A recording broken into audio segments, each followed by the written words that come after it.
언니들과 책 그리고 영화를 이야기하는 언니들의 복신의 살롱입니다. 저는 조감독이고요. 오늘도 두 언니들과 함께합니다. 안녕하세요, 은하입니다. 안녕하세요, 유주입니다. 네, 오늘 우리가 함께할 영화는 그레타 거윅 감독의 작은 아씨들입니다. 지난주 살롱에서 다뤘던 오만과 편견하고 상당히 닮아있는 영화거든요. 뭐 여성에게 있어서 결혼이라는 것은 국적과 시대를 불문하고 최대의 관심을 가질 수밖에 없는 그런 주제구나라는 생각도 갖게 만들고요. 그리고 이때나 지금이나 다들 비슷한 고민을 하고 사는구나 하는 네, 그런 생각도 들게 만드는 영화입니다. 그리고 자매들 얘기라서 더 닮은 느낌이 맞아요. 있어요. 맞아요. 작은 아씨들에서는 네 자매, 그리고 오만과 편견에서는 다섯 자매의 이야기를 또 다루고 있으니까요. 맞아요. 네, 영화 어떻게들 보셨는지 먼저 이야기를 들어보고 시작을 할까요? 저는 두 번째 보는 건데 사실 처음에 봤을 때는 좀 이해를 잘 못했거든요. 근데 저는 약간 고전은 고전으로 놔두어야지 가장 가치가 있다라고 생각을 했었어서 첫 번째는 약간 이 애매모호한 결론? 엔딩이 조금 이해가 안 가서 그게 시간을 뒤섞어 놔가지고 그래서 그럴 수도 있어요. 네. 그래서 다시 볼까? 약간 이렇게 생각을 했는데 이번에 어쨌든 우리 살롱에서 이걸 한다고 해서 다시 봤는데 저 너무 좋았어요. 두 번째가 훨씬 좋죠. 네, 그러니까 훨씬 이해가 되더라고요. 이해가 너무 되고 엔딩 너무 마음에 들었어요. 저도요. 네, 엔딩이 다시 보였어요. 네. 저는 일단 저는 작은 아씨들이라는 이 작품을 어렸을 때 동화책으로 먼저 접했었는데 되게 좋아했던 동화책이라고 생각은 하고 있었지만 전 내용이 뭐였는지 하나도 기억이 나지 않았거든요. 그래서 아마 그림만 봤던 것 같아요. 그래서 이번에 영화를 통해서 처음으로 제대로 된 스토리를 알았던 케이스인데 작은 아씨들이 이런 스토리였구나라는 것도 알았고 심지어 저는 작은 아씨들이 다섯 자매라고 생각을 했거든요. 그럴 수 네. 있어요. 왜냐하면 그 작은 아씨들 동화책에 5명의 여자들이 이렇게 의자에 옹기종기 이렇게 앉아있는 게 북커버였어요. 제가 가지고 있던 거는. 그래서 저는 그냥 다섯 자매구나라고 생각을 했는데 지금 생각해보면 아마 그 중에 한 명이 엄마였던 것 같아요. 마치 부인. 네.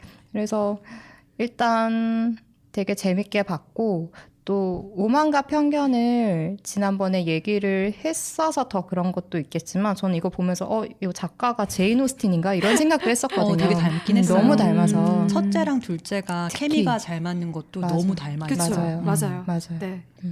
그 오만과 편견이 먼저 출간이 됐고 그리고 한 5, 60년 정도 지나서 작은 아씨들이 출간이 됐으니까 영향을 받지 않았을까요? 맞아요. 이 원작을 집필한 작가가 루이자 메이 올컷 이분도 왜 이렇게 작가들은 비슷하게 살다 가는 결혼은 거야? 안 하셨나요?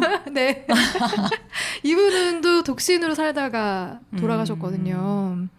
그래서 조라는 캐릭터에게 자기를 좀 투영한 거 아닌가라는 생각을 아마 독자들은 대부분 했던 것 같아요. 그럴 수 있죠. 네, 오만과 편견에서 엘리자베스가 제인 오스틴과 좀 닮아있다라는 생각을 가졌던 것처럼 작은 아씨들에서 조가 루이자 메이 올컷과 많이 닮아있다라는 생각을 갖게 만드는 또 다른 매력이 있는 책인 것 같아요. 네.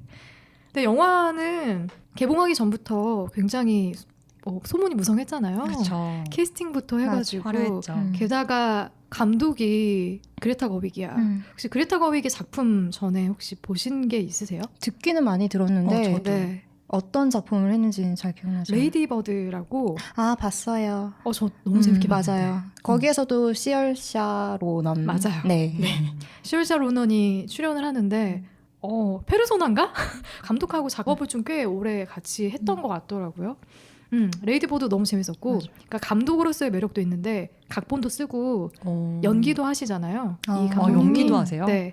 매기스 플랜이라고. 저 그거 봤어요. 보셨어요? 거기 네. 여주인공인데. 그거 되게 참신했어요. 그 영화 자체가. 네. 에다노크와 투탑을 이루어서 출연했던 영화잖아요. 그렇구나. 그 캐릭터 너무 매력 있었는데. 매기스 플랜에 나오는 여주인공. 그리고 프란시스 하라고 노아 바움백 감독. 둘이 연인이거든요. 네, 아마 약혼 결혼까지 했나? 예, 그 감독이 연출했던 영화에도 출연을 했었고 제키에서도 비서로 나왔다고 하던데 영화 제키에서도. 그래요. 네, 꽤 활발하게 배우 활동을 하시는 분이네요. 예, 열심히 활동을 하고 계신데 작품 연출까지 네, 엄청나게 네, 실력이 있는 또 연기자이자 감독인 그레타 거윅입니다. 83년생이시더라고요. 언니. 그러네, 그레타 은하님께는 언니죠? 그랬다 언니. 네. 그래서 저는 이전 작품들도 뭐 연기자로서 혹은 뭐 감독으로서 굉장히 매력 있는 분이다라는 생각을 하면서 지켜봤었는데, 그래서 그 그레타 거윅이 메가폰을 잡는다고 해가지고 작은 아씨들도 굉장히 기대하면서 극장에 가서 봤거든요. 맞아요. 아 근데 처음에 볼 때는 조금 힘들었어요. 저는 저도. 캐스팅 매칭이 잘 안 돼서. 맞아요. 네. 그것도 있고 네. 맞아요. 캐스팅도 일단 어린 12살 역을 플로렌스 퓨가 약간 12살이면은 콩콩콩 해야 되는데 쿵쾅쿵쾅 하는 느낌이잖아요. 너무 근엄해. 하고 너무 커. 그 목소리도 막 학교에서 또래 친구들이랑 대화하는 장면인데 누가 봐도 딸 같은 애들이랑. 걸걸해 너무.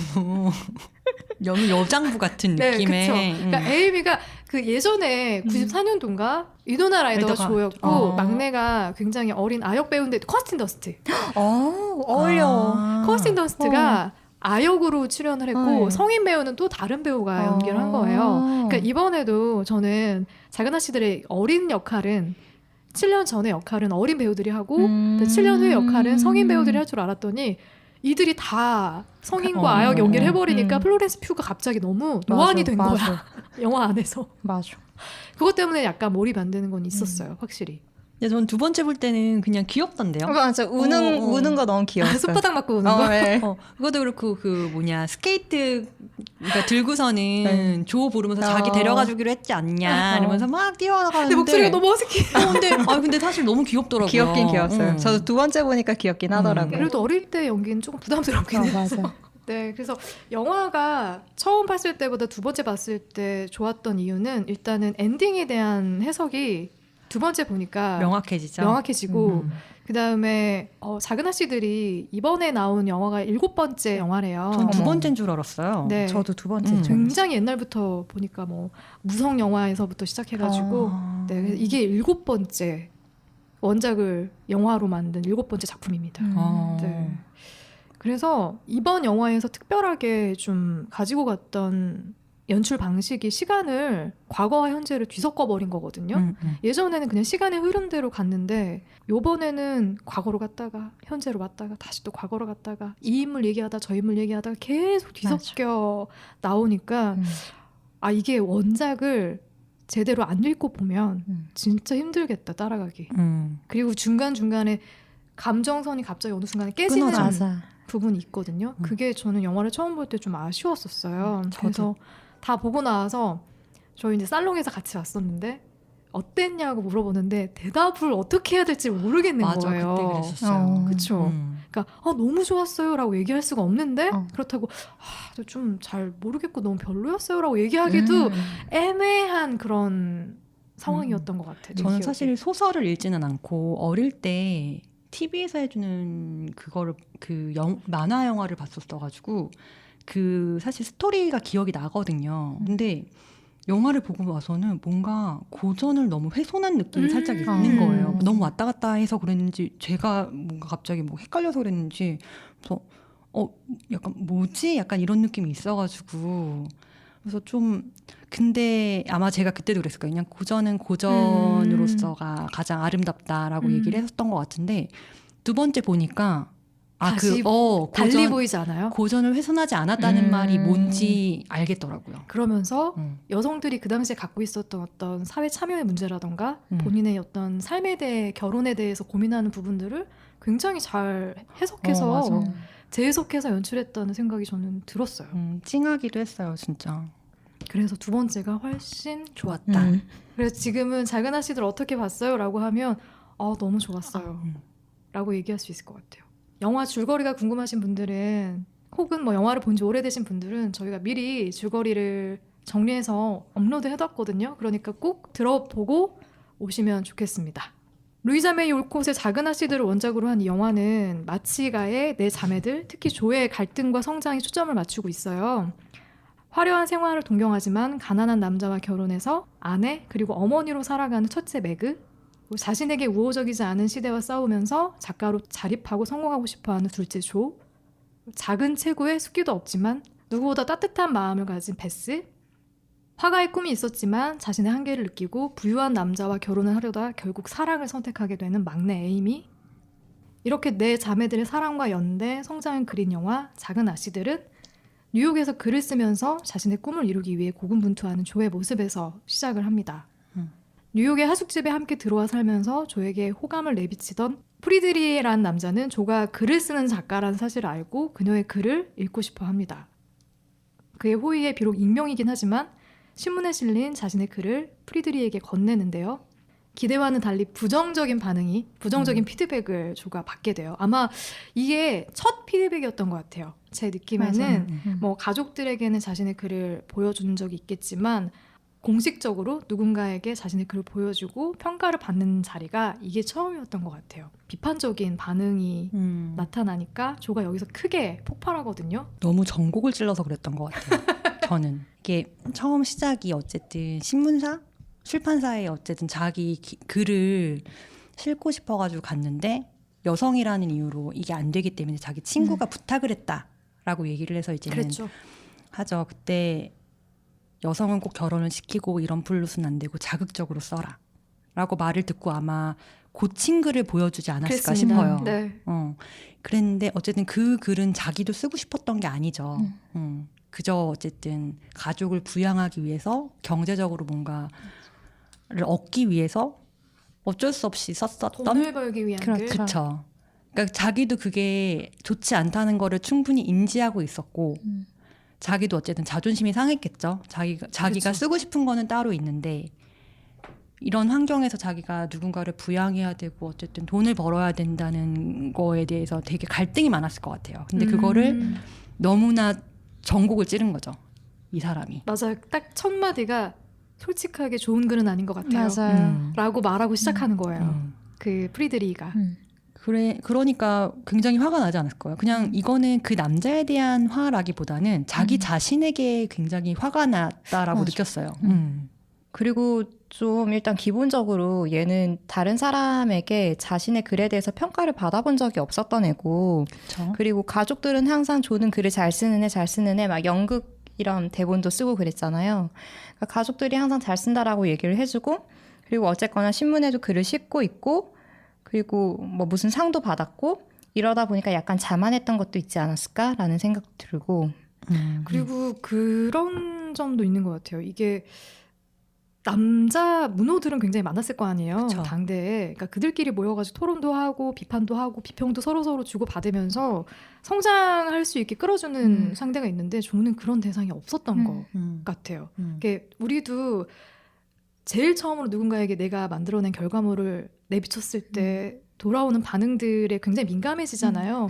그것도 학습이 되고 훈련이 되어지면은 어떤 부분은 내가 수용하고 어떤 부분은 거를 수가 있는데 조에게는 그런 경험이 전혀 없었구나. 첫 경험. 첫 경험이었던 거죠. 그게 자기 글을 그렇게까지 솔직하게 이야기해 줄 수 있는 상대를 만난 게. 저는 개인적으로 이런 창작 활동들 중에서 뭐 미술도 있고 에이미가 그림을 그리죠. 그래서 뭐 미술도 있고 여러 가지 창작 활동들이 있지만 그 중에서 글이라는 게 저는 뭔가 비난을 받았을 때 가장 창피한 소재라고 생각을 하거든요. 왜냐하면 글이라는 거는 어쨌거나 나의 생각과 상상력을 총동원해서 쓰는 거잖아요. 그래서 저는 이게 순수 창작도 아니고 이미 영문이 있는 거를 제가 번역을 하는 입장인데도 불구하고 저는 제 작품을 노출을 안 하잖아요. 그게 정말 창피해서거든요. 이게 글이라는 건 완벽할 수가 없으니까. 그런데 이거에 대해서 만약에 비난을 받게 되면 뭔가 나의 생각과 나의 이런 것들이 모두 비난받는 느낌? 그래서 더 그게 클 것 같다라는 생각을 저는 많이 하긴 했거든요. 개인적인 생각. 안 알려주시더라고요. 그래서 자기가 궁금해. 번역한 그런 작품들을 절대 알려주시지 않더라고요. 근데 작가로서의 갈 길도 멀고 앞도 깜깜한데 자신이 호감을 갖고 있던 상대로부터도 글에 대한 좋은 평가를 받지 못하고 있는 와중에 설상가상으로 베스가 위중하다라는 소식까지 전해 듣게 되잖아요. 그래서 조는 결국 급하게 고향으로 내려가는데요. 집으로 가는 길에 대고모와 함께 보냈던 시간을 떠올리게 됩니다. 부유한 대고모는 결혼을 하지 않고 독신으로 평생을 살아온 인물인데요. 그에 반해 경제적으로 풍족하지 못한 조와 자매들에게는 굉장히 현실적인 조언을 하는 인물이기도 합니다. 여자가 돈을 벌 방법은 사창가 아니면 배우밖에 없다. 그러니까 결혼을 잘해야 된다라는 게 고모의 지론이에요. 근데 그녀의 결혼관은 오만과 편견과도 상당히 맞아요. 닮아 있거든요. 1813년에 출간된 오만과 편견, 그리고 1868년에 쓰여진 작은 아씨들을 비교하면서 당대 결혼관의 공통점에 대해서도 같이 이야기를 나누어 보면 어떨까. 뭐 시민혁명으로 뭔가 신분이 이제 없어지고 평등한 권리를 모든 인간들이 갖게 됐다라고 하는데, 여성학적으로 봤을 때 그 시민혁명 자체에서 그 말하는 인간, 평등, 거기에선 여성은 빠져 있다고 해요. 그렇다고 하더라고요. 네. 근데 이게 참 아이러니하게도 여성의 인권이라는 게 너무 취급을 못 받은 거죠. 그러니까 이게 사실 가장 마지막에 있었어. 그러니까요. 오만과 편견이 쓰여지고 5, 60년이 지났음에도 여전히 여전히. 그런 거를 봤을 때 사실 되게 비슷하죠. 그러니까 얼마나 여성의 인권이 그렇게 신장되지 못했는가를 되게 잘 보여주는 게 아닌가? 진짜 여성들이 경제적인 능력을 가지려면 배우 아니면 사창가밖에 없다는 게 너무 끔찍하지 않아요? 맞아요. 그리고 되게 재밌지 않아요? 그러니까 영화의 배경이 남북 전쟁이에요. 맞아요. 남북 전쟁은 그 흑인의 노예 해방. 노예 해방, 흑인 해방인 거죠, 네. 일종의. 그럼에도 여성들은 그쵸. 여전히 속박되어 있는. 그게 너무 아이러니하게 재밌는 부분이 아니었나 싶어요. 그것도 맞네요. 네. 그런 네. 면도 있었네요. 네. 실제로 이 작가가 죽을 때까지 노예 해방하고 여성의 권리 신장을 위해서 싸우다가 돌아가셨다고 그렇게 하더라고요. 네. 근데 저는 좀 닮은 부분은 뭐 여전히 여성들의 사회 참여라던가 뭐 결혼을 선택할 수 있는 그런 권리라던가 그런 부분에서 많이 배제되어 있었다라는 거 닮아 있지만, 비혼을 생각하는 인물이 이제는 등장할 수 있었던 시대야? 대고모님. 그게 어쨌든 현대 해석인 거죠. 그래서 영화상으로 봤을 때는 현대적으로 굉장히 잘 해석했다라는 느낌이 들었어요. 맞아요. 이 영화에서는 확실히 조라는 캐릭터가 무조건 결혼을 해야 되는데 어떤 남자를 골라야 될까를 고민하지 않고, 나는 내 꿈을 위해서 결혼하고 싶지 않아, 비혼으로 살래라고 이야기하는 부분들이 맞아. 저는 그거는 영화 안에서 그런 캐릭터가 굉장히 저한테는 공감도 되고 많이 와닿더라고요. 근데 그럼에도 결국 굴복하잖아요. 결혼할 생각을 중간에 하잖아요. 그렇죠. 결과적으로는 외로워서. 못하긴 했지만. 그거는 네. 외로워서 외로움에 사무치면 사람이 어떤 생각을 하게 될지 몰라요. 어쨌든 영화는 원작보다 그 시대의 여성이 가진 한계와 좁은 입지를 좀 더 구체적이고 입체적으로 그려냈다는 평을 받고 있더라고요. 굉장히 좋았어요. 그래서 네. 훨씬 그리고- 공감도 잘 됐고. 맞아요. 근데 또 하나 흥미로웠던 지점은 이제 여성 캐릭터를 굉장히 입체적으로 그렸던 것도 있는데, 저는 롤이라는 캐릭터였어요. 그냥 봐도 되게 여리여리하고 오히려 남자의 매력보다는 좀 중성적인 맞아요. 매력이 더 강한 캐릭터? 맞아. 티모시 살라메 음, 자체가 그런 맞아요. 매력이 맞아요. 있는 배우잖아요.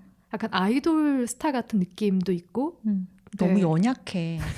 저는 이 정도로 여리여리했나라는 느낌을 받긴 했어요. 저는- 에이미랑 있으니까 티모시가 이렇게까지 여리여리했어? 이런 아니 근데 느낌? 조랑 있어도 키가 되게 마르고 약간 키가 이런 작아서. 얘기하면 좀 팬분들한테 아니야, 나는 팬분들한테 이해해. 미안한데 저 되게 티모시 좋아하거든요. 근데 약간 마른 멸치처럼 삐쩍 말라가지고 너무 그 조끼 입는데 어깨가 맞아. 그 7년 전에 아역을 연기할 때는 괜찮았는데 이게 성인을 역할을 하려니까 너무 애긴 거예요. 맞아. 그래가지고 조금 미스캐스팅인가? 라는 생각을 사실 좀 좀 했어요. 의도하고 캐스팅하지 않았을까요? 저도. 티모시를? 의도를 했을까요? 일부러 남자의 뭔가 중요성을 낮추기 위하여? 그러니까 너무 전형적인 남자가 아닌 좀 이렇게 다른 느낌의 되게 세심하고. 배우를 캐스팅한 것 같은데 거기에 대해서 물음표가 좀 생기지 않으셨어요? 두 저는 분은? 로리랑 티모시 자체는 되게 잘 어울렸다라고 그래요. 생각이 들었거든요. 워낙에 티모시 자체가 가지고 있는 이미지가 되게 미소년의 이미지가 있잖아요. 그래서 일단 되게 잘 어울렸었어요. 예전에 94년도에 개봉했던 작은 아씨들은 크리스찬 크리스찬 베일이 연기했잖아요. 진짜요? 크리스찬 베일이랑 티모시 살라메랑은 정말 너무 다른데? 다른 이미지잖아요. 그래도 크리스찬 베일도 그 당시에는 나름 꽃미남이었어요. 그랬겠죠? 꽃미남이었지만 지금 우리가 너무 다크나이트 이런 이미지가 아메리칸 아메리칸 사이코 사이코! 이런 이미지 때문에 그런데 아메리칸 사이코 진짜 되게 어, 충격이었어요. 크리스찬 베일도 그 당시에는 꽤 그랬겠죠, 훌륭한. 근데 좀 그러니까? 남성적인 아, 남성미가 그래도, 좀 있는 배우 아닙니까? 그래도 아닙니까? 남성적인. 근데 그렇지 않았을까요? 그 당시에 어쨌든 나름 상류층의 상속자잖아요. 맞아. 전형적인 그런 전형적인 그러니까 그런 이미지를 떠올렸을 때 뭔가 훤칠하고 이미지.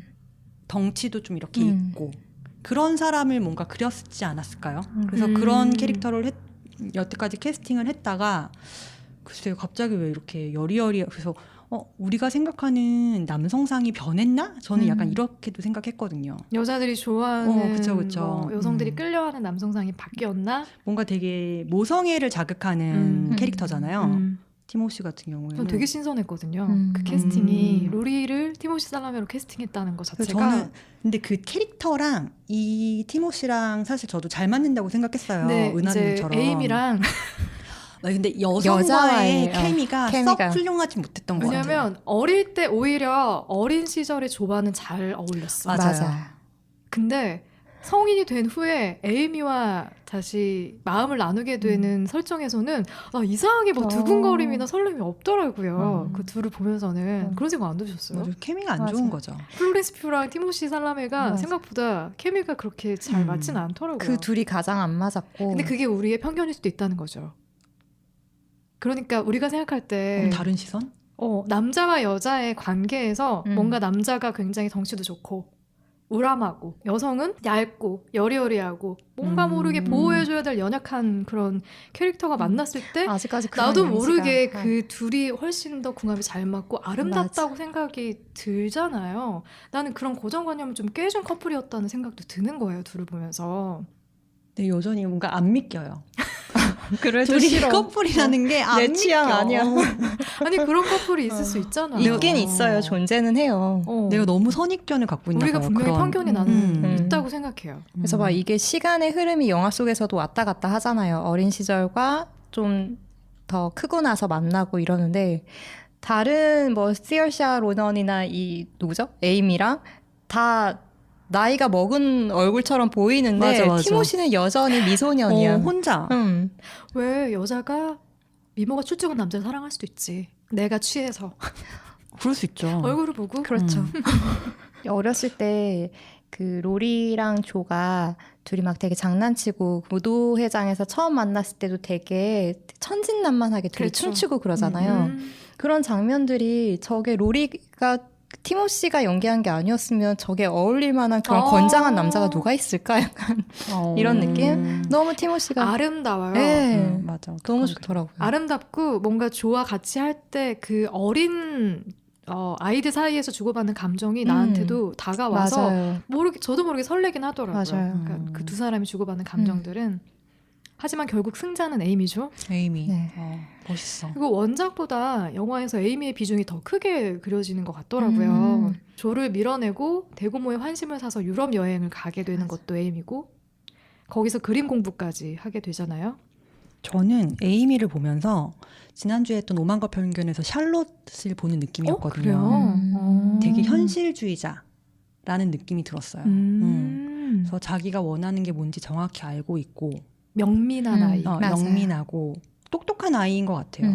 그래서 되게 샬롯이랑 되게 닮았다라는 생각을 했거든요. 샬롯에게 없었던 게 에이미에게 있었죠. 에이미는 허영이 있었어. 맞아. 맞아. 얘는 욕심이 되게 많았어. 맞아.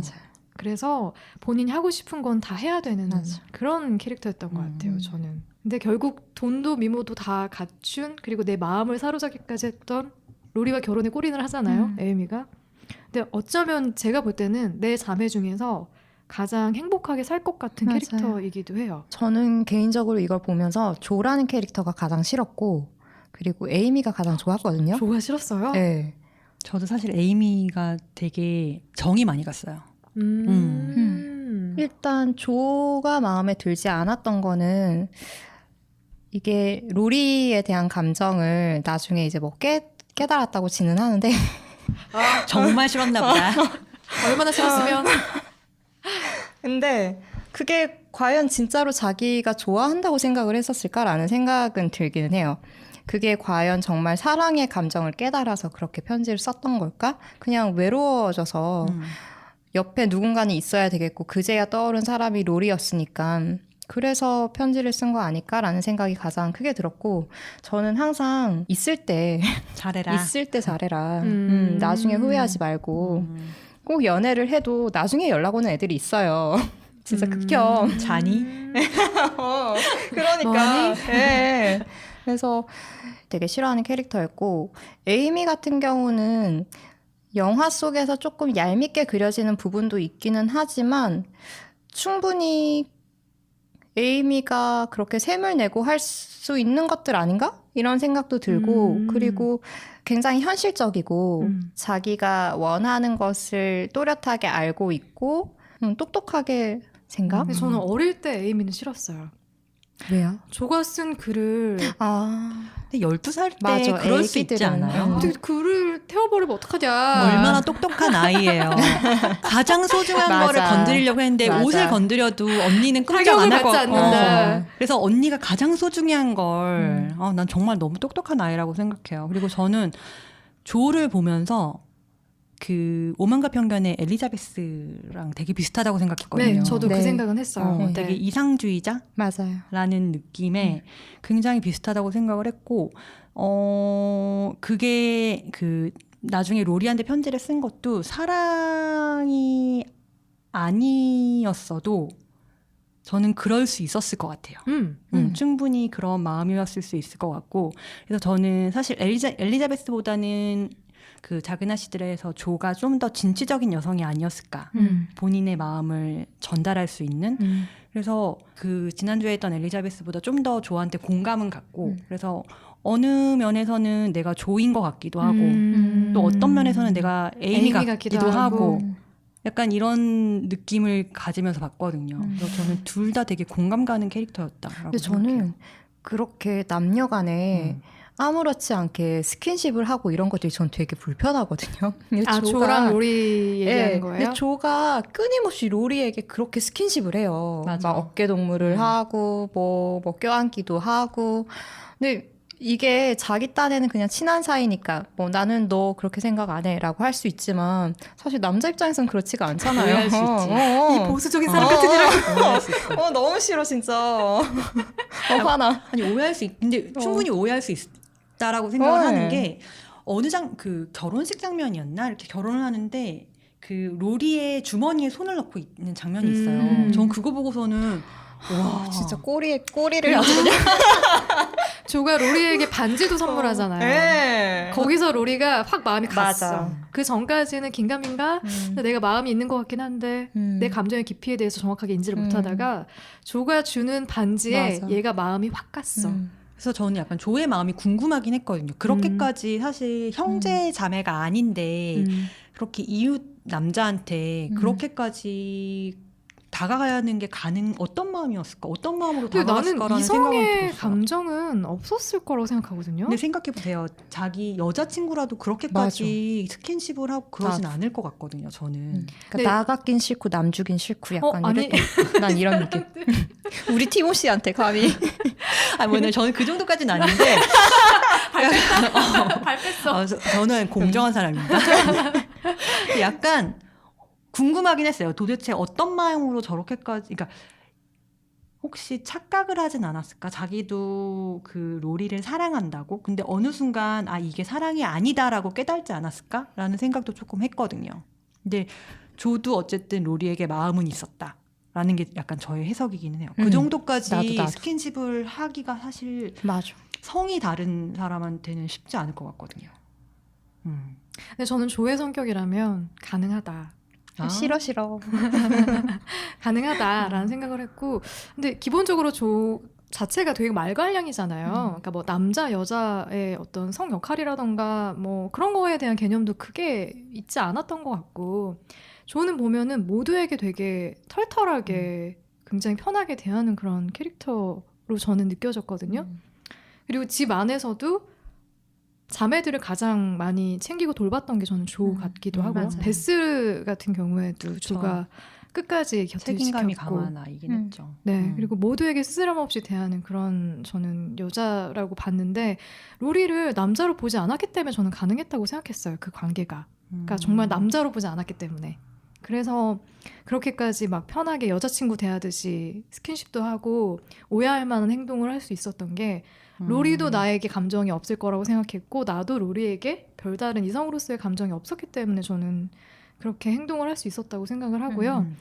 나중에 이제 작가로서의 삶이 잘 풀리지 않고 주변에서는 이제 뭐 베스도 죽음을 맞고 그리고 언니 시집 가고 언니 시집 가고 동생 막내 동생 떠나 있고 그리고 프리드리한테는 이제 쓴소리나 듣고 있고 막 그러면서 자괴감이 몰려왔을 때 로리를 떠올렸던 거는 사람이 제가 볼 때는 힘든 순간에 나에게 가장 잘해줬던 대상을 떠올리는 것 같거든요.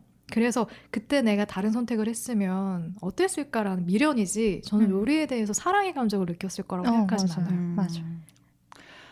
그리고 저는 또 하나 느꼈던 게 뭐 저도 그 편지를 썼을 때는 그건 사랑의 감정은 아닐 거라고 생각을 했는데 미련이라고 생각해요. 네, 근데 그러니까 조가 늦게 어른이 된 스타일이라고 그럴 해야 수도 되나? 있죠. 성숙하지 못했다. 그러니까 너무 과거에 좋았던 거에 얽매여 있었던 스타일은 아닌가라는 생각이 해요. 그래서 그 부분 때문에 되게 이상적인 이상주의자, 낭만주의자라고 생각했거든요. 그러니까 모든 자기 자매들은 현실에 맞추어서 다 앞으로 한 발자국씩 내딛었는데 본인은 자 과거에 꼭꼭 갇혀가지고 나가기 싫은 거예요. 맞아. 그때가 너무 좋아서. 그래서 어떻게 보면 약간 조의 성장 스토리를 그린 거일 수도 있다라는 생각을 좀 했거든요. 저는 거기에 더해서 어떤 생각이 드냐면 머물러 있다기보다는 다른 선택을 해봤는데 이 친구는 다들 그냥 결혼이라던가 어떤 사람들이 생각하는 안정적인 어떤 틀에 들어가서 살려는 선택과 그 과정을 밟고 있었잖아요. 근데 조는 누구도 네가 그렇게 해서 성공할 수 있을까라고 생각했던 길을 갔는데 그런 길을 걷다가 당연히 당장 성공할 수는 없잖아요. 분명히 좌절이 있고 힘든 과정들을 겪을 텐데 거기에서 이 친구는 그 생각을 할 수밖에 없었을 것 같아요.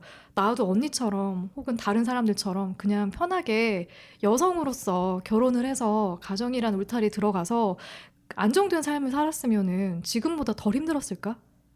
그렇기 때문에 저는 오히려 남아있는 사람들보다 더 한 발을 내딛어 봤다고 생각을 했거든요. 조가 머물러 있는 것보다 오히려 진취적으로 해봤는데 사회가 받아주지 않는 거지. 아직은 너무 갈 길이 멀고 여성이 스스로 성공을 거머쥐기까지는 너무 힘든 여정인 거죠. 조에게. 그때는 현타가 올 수밖에 없을 것 같아요. 그럴 것 같아요. 왜냐면은 사실 그런 부분에서 조의 그 너무 외로워요라고 하는 그 외침에 엄청 공감했거든요. 나는 그거 맞아. 공감되던데. 진짜. 나의 길을 잘 가고 나의 생활을 잘 살고 있는데 너무 외롭다. 그게 너무 이해가 갔거든요. 외로우면 어쨌든 옛 연인들이 떠오르지 않습니까? 아쉬운 사람들이. 근데 사실 저는 그게 나는 내가 아직 좀 성숙하지 못했나라는 생각을 좀 하거든요.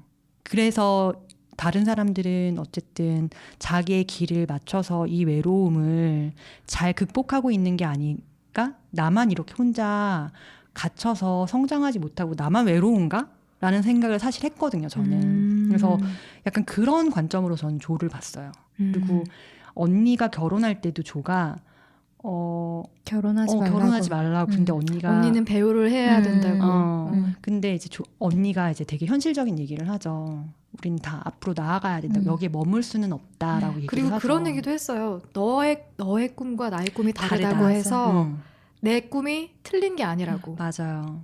그런 거 보면은 되게 조가 조금 어린 아이가 아니었을까? 라는 생각을 좀 했거든요. 그래서 뭔가 머물러 있기를. 저는 그런 부분이 있는 것 같아요. 그러니까 다수가 선택하는 길이 더 편해 보이고 더 안정돼 보이기 때문에 맞아요. 거기에 나도 하나의 일원이 되고 구성원이 되고 싶은 생각은 언제나 들 수밖에 맞아요. 없거든요. 저는 매그에 대한 얘기도 하고 싶은데 매그가 행복했나요? 불행하진 저는- 않았을 거라고 생각해요. 저는. 근데 저는 비슷한, 그러니까 결은 다르지만 조가 외로움을 느꼈던 것처럼 매그도 본인이 원했던 그런 화려한 삶을 뒤로 하고 가난한 그런 아내로 주부로 살아가는 삶에서 분명히 힘들고 어렵고 맞아. 고통스러운 순간들이 계속 있었을 거거든요. 근데 결이 다르고 방향이 다른 거지. 각자의 좀 외로움들은 다들 있을 거니까. 그냥 현실이 어쩔 수 없으니까 순응하는 것이 현실에 순응하는 것이 저는 그렇게 행복할 거다라는 생각까지는 안 들어요. 매그. 저는 사실 그렇게 불행하다라고 생각하지 않았거든요. 그러니까 그냥 되게 일반 가정 같은 느낌이었어요. 저는 주위에서 자기를 비교하거나 자기한테 어떤 시선을 신경 쓰지 않았으면 그렇게 본인이 고민하면서 옷감을 사거나 그러진 않았을 것 같고, 그냥 자기들끼리 행복하게 결국에는 어쨌든 서로 오해를 풀었잖아요. 그리고 그 부룩이란 남자도 평범한 사람이잖아요. 너무 착한 사람이지. 착하고 그냥 너무 평범한 사람이고 단지 경제 생활이 그렇게 녹록지 않았던 그렇죠. 것 뿐인데 네. 돈이 없고 경제력이 없다고 해서 불행하다라고 얘기하기에는 그들만의 다른 게 있을 거라고 저는 믿고 싶어요. 근데 부룩도 계속 매그한테 너가 되게 이런 삶을 꿈꾸는 것도 알고 너도 이런 거 하고 싶고 저런 거 하고 싶을 텐데 내가 그런 거 못 해줘서 너무 미안하다 이런 얘기를 하잖아요. 그러니까 그게 매그가 아무리 괜찮다라고 해도 이 남자는 은연중에 계속 내가 내 부인을 행복하게 해주지 못하는구나에 대한 자기 나름의 또 그런 자격지심이나 불행함이 있을 것 같아서 저는 둘 다 매그도 그렇고 이 부룩이란 남자도 그렇고 물론 그냥 삶에 맞춰서 살아가긴 하지만 행복한 삶까지는 아니었을 것 같은. 이게 어렵네요. 이게 결혼한 사람이 한 명도 없으니까 남의 결혼 생활을 평가하기가. 그쵸. 그것도 있고, 그러니까 마치 이제 영화를 다 보고 나면 그래 최종 승자는 에이미지 이런 생각이 쉽게 들지 않나요? 결국 저는 좀 달랐어요. 그래요? 네, 저는 좀 달랐어요. 사실 모르겠어요. 저도 결혼은 안 한 입장이고 뭐 결혼을 했다고 해서 다른 사람의 결혼 생활을 평가하는 것 자체가 되게 어려운 거라고 생각을 해요. 그렇죠. 그래서 어차피 인생의 주인공은 다 자기 자신이잖아요. 근데 이제 영화에서는 한 사람한테 스포트라이트를 때리니까 그 사람이 주인공이 되는 건데 저는 이거를 보고서도 그래 인생의 주인공은 다 자기 자신이지. 그런 생각을 좀 했거든요. 사실 그래서 매그가 어쨌든 그 남편이랑 얘기를 할 때 저는 그로서 둘도 어쨌든 갈등을 그들 나름대로의 방법으로 잘 해결을 했다라고 생각을 해서 아마 미래에 또 그러한 뭔가 갈등이 생기거나 했을 때도 충분히 이 둘은 긍정적으로 자기들의 결혼 생활을 꾸려나갈 수 있겠구나라고 사실 저는 생각을 했어요.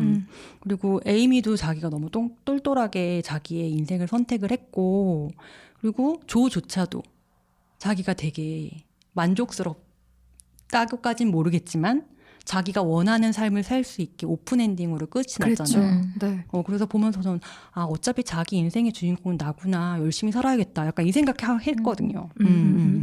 그러니까 조는 글을 쓰는 데서 행복을 느끼는 사람이고 매그는 가난하더라도 내가 사랑하는 사람이랑 살면 행복한 사람이고 에이미는 정말로 그냥 로리가 좋아서 로리랑 결혼하면 난 행복한 인생이고 그러니까 각자의 행복의 기준과 가치가 다른데 우리가 어느 순간에 조는 결혼을 하지 못해서 되게 외로운 아이. 그러니까 결혼에 골인을 했느냐 안 했느냐를 놓고 어떤 사람의 여성의 성공의 기준을 좀 바라보고 있었던 거 아닌가 하는 생각도 드는 거예요. 예전엔 충분히 그랬죠.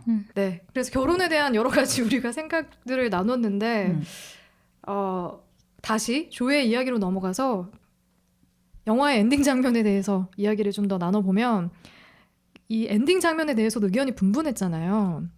맞아요. 처음 봤을 때. 조를 찾아온 프리드리를 쫓아서 사랑을 이루고 자신이 그토록 원하던 학교를 세워서 남편, 가족들과 함께 아이들을 가르친다는 설정하고 소설 작은 아씨들 출간을 앞두고 책을 펴내는 그런 과정들이 교차로 보여지면서 과연 어디까지가 현실이고 어디까지가 소설 속 이야기냐를 놓고 의견이 분분했었거든요.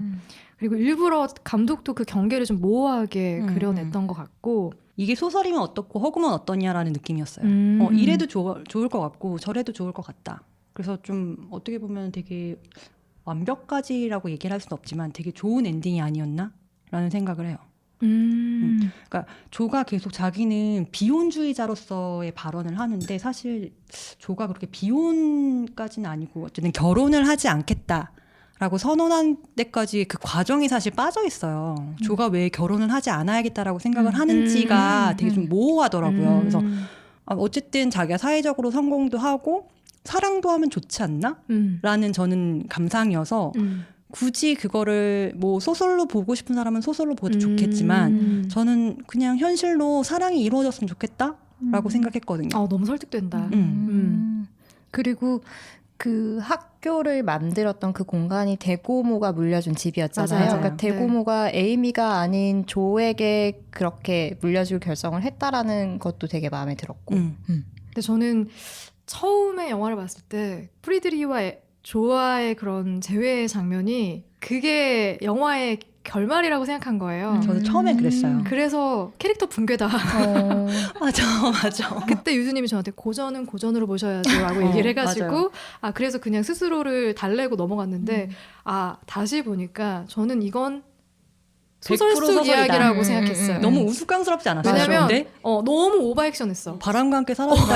맞아. 둘이 맞아. 만나는 것 같은 허리를 심하게 꺾는 것 같은 느낌의 갑자기 엄청 연기를 진하게 키스하고 그래서 이거 소설이다. 그냥 가지 말아요 한마디 했는데 갑자기 사랑으로 막 전 대화가 너무나 이어지고. 그게 소설일 거라고만 생각하고 오픈 결말이라고 생각도 못했어요. 그 부분은 100% 소설로 보여준 것 같아요. 그런 것 같아요. 그런 것 그리고 같아요. 나서 그 이후에 그 학교 장면이 보여지면서 거기에도 어째 프리드리히가 있잖아요. 네. 그 장면은 약간 그 장면을 좀 애매모호하게 하지 않았나라는 생각이에요. 네, 그런 것 같습니다. 그리고 뭐니 해도 엔딩에서 가장 좋았던 건 편집자에게 당당하게 자기의 저작권 판권을 팔지 맞아. 팔지 않겠습니다. 않겠다. 그건 내가 갖겠다라고 얘기하는 되게 모습. 통쾌했어. 나는 그 엔딩이 너무 좋았어요. 똑똑하다. 조 똑똑하다. 이것 때문에 내가 두 번째 보니까 영화를 보고 나서 막 희열이 느껴지더라고요. 저도. 너무 좋았습니다. 저는 그 에이미가 로리에게 한 얘기가 있어요. 그 사랑하는 사람은 내가 선택하는 거지 운명처럼 오는 건 아니라고 생각해 라고 얘기를 했더니 로리가 아마 시인의 생각은 다를걸? 라고 말도 안 되는 얘기를 하죠. 그랬더니 나는 시인이 아니라 그저 여자야. 그리고 여자는 돈 벌 방법이 없어. 생계 유지나 가족 부양도 힘들어. 돈도 없지만 만약 있더라도 결혼하는 순간 남편의 소유가 돼. 그리고 아이를 낳아도 남편의 소유야. 남편의 재산이지. 그러니까 속 편하게 앉아서 결혼이 경제적인 거래가 아니라고는 하지만 맞아. 이거 너무 인상적이더라고요. 맞아. 그러면서 이 장면에서 에이미가 진짜 똑똑한 아이라는 생각을 했어요. 아니 에이미가 나중에 조한테도 조언을 하거든요. 저도 그 장면 되게 좋았어요. 그쵸? 중요한 것. 글을 쓰는 데 있어서 조가 이제 계속 갈팡질팡 하니까 계속 쓰는 게 중요하다라고 얘기를 해주거든요.